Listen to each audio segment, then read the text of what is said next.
Hello and welcome students, study रूप में आपका स्वागत है। मेरा नाम है आलोक दीक्षित और मैं आपकी ईवीएस की क्लासेस ले रहा था यूपीटीटी, सीटीटी और एसटीटी के लिए। ठीक है, बहुत ही इंपॉर्टेंट है और हम लोगों ने अभी एनालिसिस भी देखा था। अगर आपने हमारे चैनल को अभी तक सब्सक्राइब नहीं किया है तो यूट्यूब पर जाएं, स्टडी रूफ लिखें, STUDY स्टडी और ROOF स्टडी रूफ लिखें और सर्च करें। वहां पर प्लेलिस्ट ईवीएस की प्लेलिस्ट है एसटीटी सीटीटी के लिए, उसमें आपको सारी चीजें मिल जाएंगी। इससे पहले मैं कई टॉपिक्स कवर करा चुका हूँ। शेल्टर का टॉपिक था वो कवर करा दिया है। उसके बाद मैंने फूड एंड न्यूट्रिशन आपका कवर करा दिया है। उसके बाद फूड एंड न्यूट्रिशन के बाद वाटर कवर करा दिया है और फैमिली कवर करा दी है। और उसके बाद प्लांट सिस्टम हम लोग देख रहे थे। इससे पहले वाले वीडियो में मैंने आपको बताया था कि एक जो प्लांट होता है, प्लांट को दो भागों में बांटा जाता है। ठीक है, एक होता है हमारा शूट सिस्टम और एक होता है रूट सिस्टम। इन दो भागों में प्लांट को बांटा जाता है। देखिए यहाँ पर आपको इमेज में दिख भी रहा होगा शूट सिस्टम और रूट सिस्टम। ये जो हमारा अर्थ है, सतह है, सतह के नीचे वाले भाग को रूट सिस्टम कहते हैं और सतह के ऊपर वाले भाग को हम लोग शूट सिस्टम कहते हैं। तो देखिए शूट सिस्टम में क्या आता है, फ्लावर, फ्रूट, स्टेम, लीफ, बड। और रूट सिस्टम में आते हैं रूट्स। रूट्स दो तरीके की होती है, एक हमारी प्राइमरी रूट्स होती है और सेकेंडरी रूट्स होती है। ये पिछले वाले लेक्चर में मैं सब बता चुका हूँ। आज हम लोग डिस्कस करेंगे इस लेक्चर में शूट सिस्टम के बारे में डिस्कस करेंगे। ठीक है, तो देखते हैं the part of plant above the soil, यानी जो भाग मिट्टी के ऊपर है उसको हम लोग शूट कहते हैं।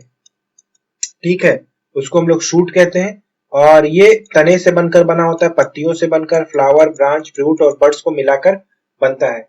ठीक है, ये देखिए ये वाला जो भाग आपको दिख रहा है ये एक्चुअली है क्या, ये शूट सिस्टम है। ये जो कोपल आपको दिख रही है, नई कोपल, ये भी शूट सिस्टम का ही हिस्सा है। उसके बाद हम लोग देखते हैं पत्तियों के बारे में। ये तो हमारा पौधों का वर्गीकरण हो गया।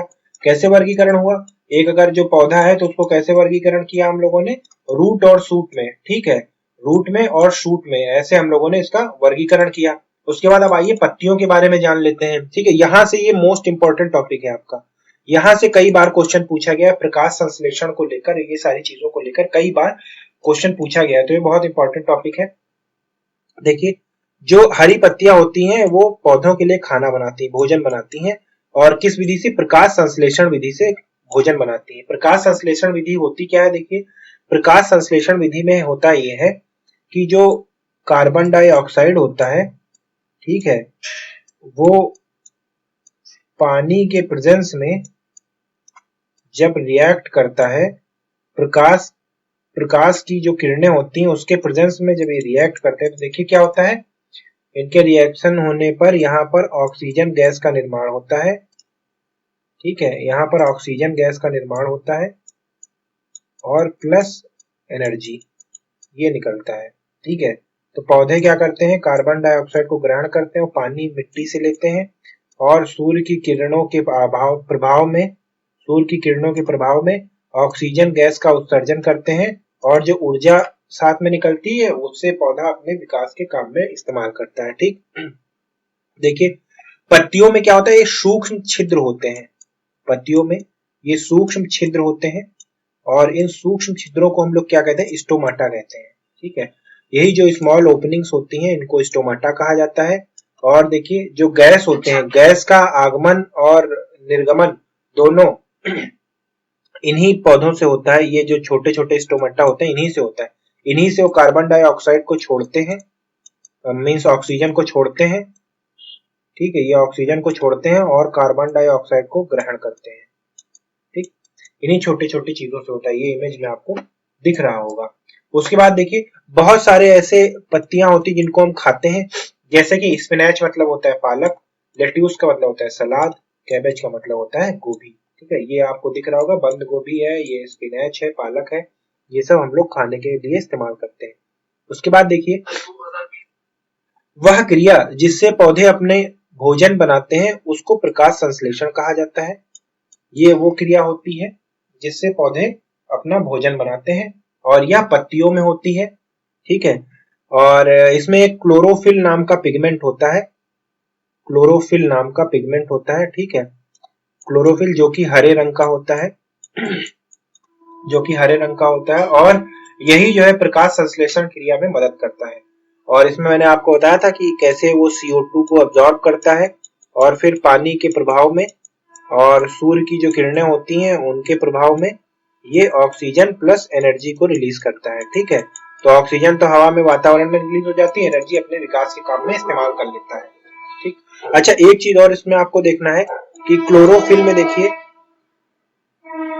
क्लोरोफिल में क्या होता है, मैग्नीशियम की बहुतायता पाई जाती है, ठीक है। मैग्नीशियम होता है क्लोरोफिल में, और ये बहुत इंपॉर्टेंट है। ये कई बार सीटेट में पूछा गया और यूपी टेट में भी पूछा गया, यहाँ तक कि पीसीएस के एग्जाम्स में भी पूछा गया है, ठीक। उसके बाद आइए प्रकाश संश्लेषण क्रिया को देखते हैं।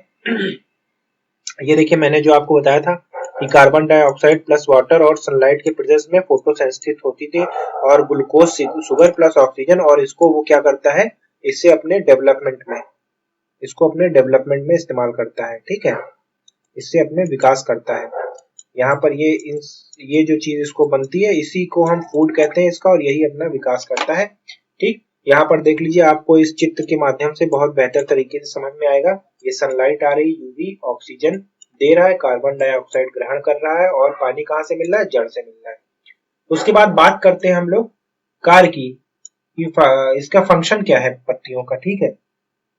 तो देखिए, सबसे पहला तो वाष्पोत्सर्जन, ठीक है। वाष्पोत्सर्जन क्या होता है, देखिए जैसे पत्ती है, और जब तेज सूर्य की धूप होती है तो क्या होता है, पत्तियों से जो पानी, पौधों जो पेड़ के अंदर पानी होता है, वो पत्तियों से भाप बनकर उड़ता रहता है, ठीक है। वो पत्तियों से भाप बनकर उड़ता रहता है, और इसको कहते हैं ट्रांसपिरेशन, और ये पत्तियों के द्वारा होता है। इसके लिए आपको पता होगा कि जैसे ये सब एनसीईआरटी बेस्ड नोट्स हैं, ठीक है। आप ये चीज याद रखिए, एनसीईआरटी से टोटल एनसीईआरटी बेस्ड है, और एनसीईआरटी से ही एनटीए पूछता है। तो देखिए, यहाँ पर होता क्या है कि जो ये पानी है, पानी सब निकल जाता है पत्तियों से, इवापोरेट हो जाता है। आपने यहाँ जब एनसीईआरटी कभी पढ़ी होगी 7th 8th की, तो उसमें एक रहता है कि मतलब एक जो ऐसे ब्रांच होती है पेड़ की, और इसमें कुछ पत्तियां लगी होती हैं, आपको एक्सपेरिमेंट दिया जाता है कि इसके ऊपर पॉलीथीन को लपेट दो, एयर टाइट कर दो, और फिर कुछ घंटों बाद आप देखोगे तो पॉलीथीन की जो सरफेस होती है उस पर आपको छोटे छोटे से पानी की बूंदे दिखाई देंगी, ठीक है। तो वो एक्चुअली है क्या, वो ट्रांसपीरेशन के द्वारा निकला हुआ पानी है, जो कंडेंस हो गया है पॉलीथीन की सतह पर, ठीक। और वाष्पोत्सर्जन खींच क्या होती है, ये एक्चुअली जब ऊपर पानी भाप बनकर उड़ता है तो एक प्रेशर डेवलप करता है, और इसी प्रेशर के जरिए पानी जो जड़ होता है, जड़ पानी को खींचता है, ठीक है। ये उस तरीके से हो गया जैसे आप वो स्ट्रॉ डालकर कोई चीज पीते हैं, मतलब ऊपर आप निकालते हैं तो एयर प्रेशर डेवलप होता है, जिसकी वजह से नीचे का पानी ऊपर चढ़ता है, ठीक है। जैसे ग्लास वगैरह में आप स्ट्रॉ डालकर कुछ पी रहे हो। चलिए आप कॉन्सेप्ट चेक कर लेते हैं। ये क्वेश्चन सीटेट जून 2011 में पूछा गया था कि which part of the plant evaporates water. तो आप बताइए, बताइए जल्दी से। यहाँ पर जो स्टोमाटा है वो एक्चुअली क्या है, वहीं से इवापोरेशन होता है, ठीक है। ये देखिए, स्टोमाटा से ही हमारा इवापोरेशन होता है। उसके बाद हम लोग देखते हैं कि जो फ्लावर होता है वो परागण के लिए भी, ठीक है, परागण के लिए भी सहायक होता है। सबसे पहला कार्य हमने उसका देखा, क्या होता है कि गैसों का आदान प्रदान और प्रकाश संश्लेषण में मदद, और दूसरा है परागण। परागण से ही पेड़ प्रजनन क्रिया करते हैं, परागण से ही पेड़ प्रजनन क्रिया करते हैं। और देखिए, ये क्या करते हैं कि जो इंसेक्ट होते हैं और बीज होते हैं, इनको अपनी गंध से मोहित कर लेते हैं, और वो जब आते हैं फूलों का रस चूसने, तो उनके पैरों पे जो छोटे छोटे से बीज होते हैं फूल पौधों के, वो लग जाते हैं, और फिर वो उनके साथ उड़कर कहीं और जाते हैं, और फिर वो अन्य जगह पर नए पौधों का रूप ले लेते हैं। तो इस तरीके से ये परागण करते हैं। उसके बाद देखते हैं कि कौन से फूल हैं जिनको हम लोग खाते हैं। तो ब्रोकली और कॉलीफ्लावर, ठीक है, ब्रोकली हाइब्रिड है, और कॉलीफ्लावर होती है हमारी फूल गोभी, ठीक। उसके बाद देखिए, यहाँ पर अगर एक बीज के वाले फलों की बात करें तो आम हो गया, चेरी हो गई। अगर कुछ बीजों की बात करें तो उसमें एप्पल हो गया, ऑरेंज हो गया। और अगर बहुत सारे सीड की बात करें तो पपाया हो गया, तरबूज हो गया, ठीक है। और देखिए, केले में कोई भी बीज नहीं होते। अब फ्लावर एंड फ्रूट के बारे में बात कर लेते हैं। ये देखिए, ये बंद गोभी है, कॉलीफ्लावर, ये ब्रोकली है, ठीक है, ये हमारी ब्रोकली है, ठीक, ये हमारी ब्रोकली है, और ये हमारा फूल गोभी है, ये सूरजमुखी का पौधा है। तो देखिए, यहाँ पर which fruit among following has only one seed, ये सीटेड 2011 का है। और यहाँ पर आपको पता होगा कि इसमें मैंगो में एक ही बीज होती है, ठीक है। आम की गुठलियों, एक कहावत तो सुनी होगी आप लोगों ने, आम के आम और गुठलियों के दाम। तो उसमें एक ही गुठली होता है जिसका दाम इंसान निकालता है। अगर बहुत सारी गुठलियां होती तो बहुत सारी गुठलियों के दाम निकाल लेता, ठीक है। तो इस कहावत से याद रखिएगा आप लोग। बहुत आसान से क्वेश्चन आते हैं, आप आसानी से इन सारे क्वेश्चन को कर सकते हैं अगर आप एक बार वीडियो देख ले ध्यान से। सारी चीजें इसमें कवर की गई हैं, एनसीईआरटी बेस पे सारी चीजें इसमें कवर की गई हैं, ठीक है। हर एक चीज इसमें आपको मिल जाएगी। देखिए, पृथ्वी को इसीलिए ग्रीन प्लैनेट कहा जाता है, ठीक है। पृथ्वी को इसीलिए ग्रीन प्लैनेट कहा जाता है। क्यों कहा जाता है? पेड़ों की वजह से ग्रीन प्लैनेट कहा जाता है। पेड़ों की वजह से थोड़ा सा वॉइस में कुछ प्रॉब्लम आ गया होगा, देखिए आप क्लियर आ रही होगी। पेड़ों की वजह से इसको ग्रीन प्लैनेट या हरित ग्रह भी कहा जाता है। और यहाँ पर एक कुछ फैक्ट्स देख लेते हैं। और प्लांट्स गैसियस एक्सचेंज मेंटेन करने में, यानी कार्बन डाइऑक्साइड को छोड़ते हैं और ऑक्सीजन को ग्रहण करते हैं, ठीक है। उसके बाद देखते हैं, यहाँ पर जो है देखिए, तेल जो होता है, तेल भी पौधों से ही मिलता है हमें। तेल देने वाले कौन कौन से पौधे हैं? देखिए, सोयाबीन हो गया, ठीक है। सोयाबीन से तेल मिलता है। उसके बाद देखते हैं, सूरजमुखी हो गया, सूरजमुखी से भी हमें तेल मिलता है। उसके बाद देखते हैं हम लोग कि सरसों हो गया, ठीक है। सरसों से भी हमें तेल मिलता है। और ये सब हम इनके बीजों को निचोड़ कर तेल निकालते हैं। कोकोनट से भी मिलता है। उसके बाद देखिए, मेडिसिनल वैल्यू के लिए भी इस्तेमाल किए जाते हैं, जैसे तुलसी, नीम, गार्लिक, एलोवेरा, ये सब औषधीय गुणों वाले पौधे हैं जिनका औषधीय गुणों में इस्तेमाल किया जाता है। देखिए, अगर आप हमारे चैनल पर नए हैं और आपको ये वीडियो पसंद आता है तो प्लीज चैनल को सब्सक्राइब करें और शेयर करें अपने दोस्तों के साथ, ताकि वो लोग भी इसका बेनिफिट उठा सकें। और इन सब की पीडीएफ आपको हमारे व्हाट्सएप ग्रुप पर और टेलीग्राम पे मिल जाएगी।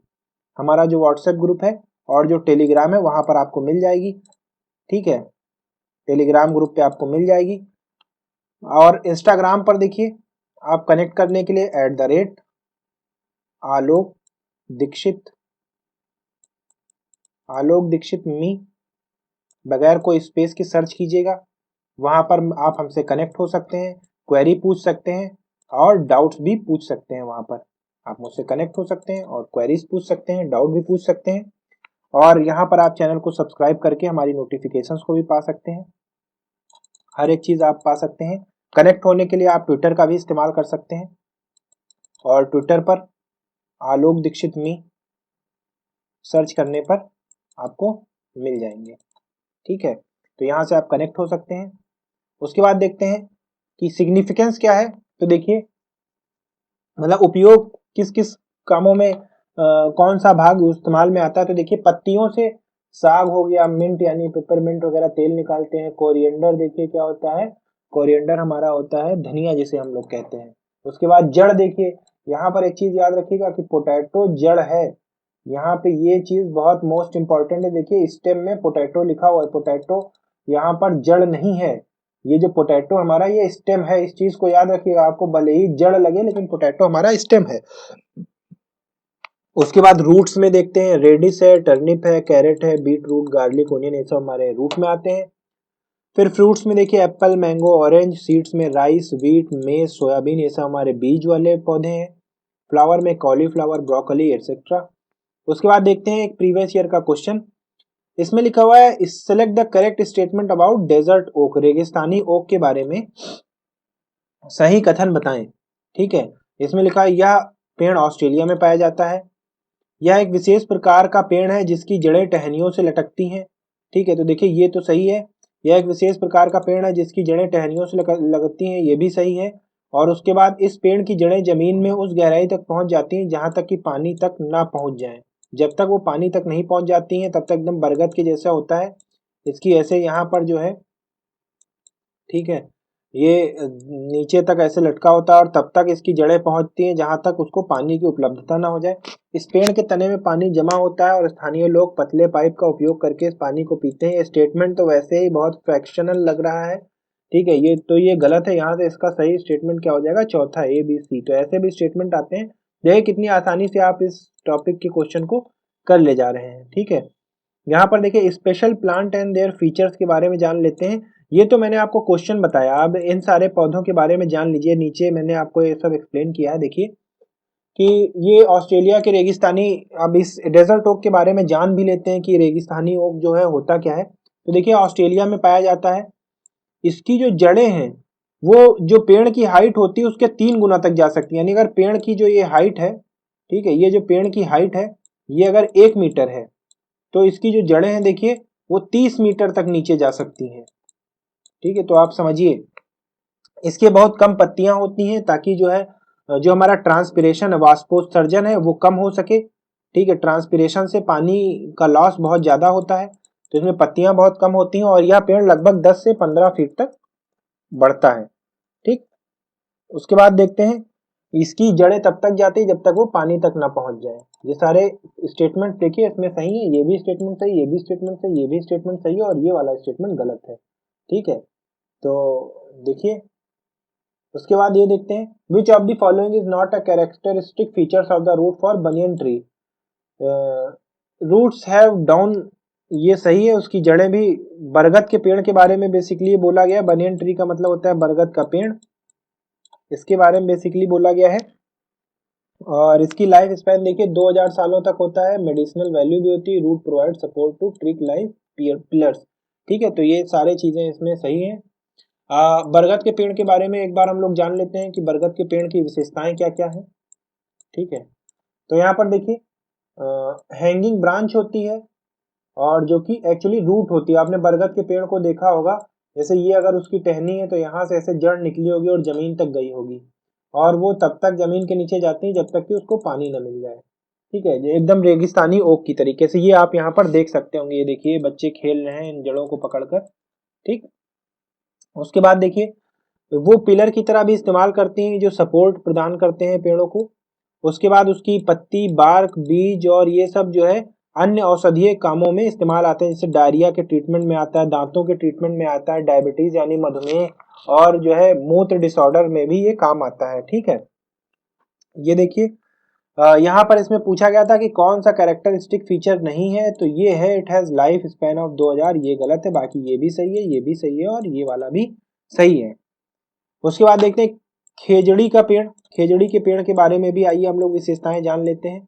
तो देखिए खेजड़ी और खेजड़ी ट्री सिर्फ राजस्थान में पाए जाते हैं और इसके जो फल होते हैं, देखिए इसके फल जो होते हैं वो प्रोटीन के बहुत ज्यादा गुण होते हैं। इसमें प्रोटीन के बहुत ज्यादा प्रोटीन बहुत ज्यादा होता है।